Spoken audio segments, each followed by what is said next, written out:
New research led by Dr. Nikki Johnston of the Medical College of Wisconsin may finally explain why. There's a condition called laryngopharyngeal reflux, or LPR, sometimes called silent reflux.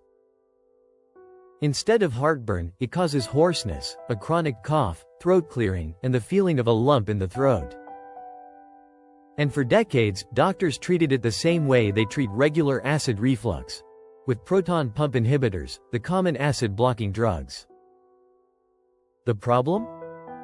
They often don't work. By some estimates, up to 86% of LPR patients still have symptoms despite acid suppression.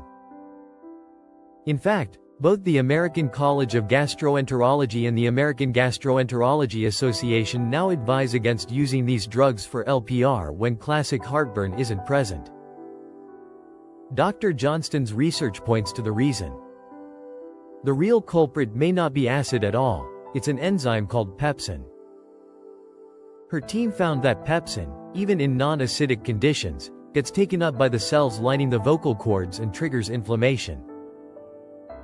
Because acid-blocking drugs only reduce acid, they simply don't address the pepsin driving the disease.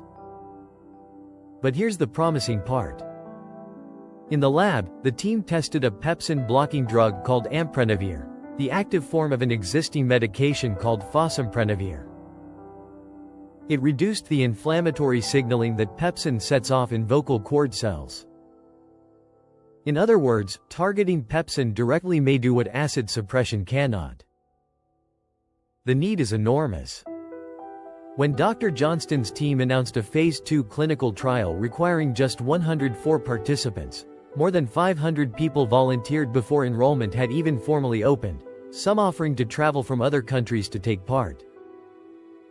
That trial is now getting underway, a 12-week, randomized, double-blind, placebo-controlled study testing whether directly inhibiting pepsin can bring real relief. If it works, it would be the first drug therapy for reflux that targets pepsin instead of acid. For now, the takeaway for patients and doctors is this. If reflux symptoms haven't improved on acid-blocking medication, that doesn't mean there's no reflux, it may mean the treatment is aimed at the wrong target. If you struggle with chronic throat symptoms or reflux that won't respond to treatment, talk to your doctor. Read more at medicalresearch.com. Note: Dr. Johnston is co-founder and chief scientific officer of Enzyme Biomedical, which sponsors the trial discussed. This video is for educational purposes only and is not medical advice.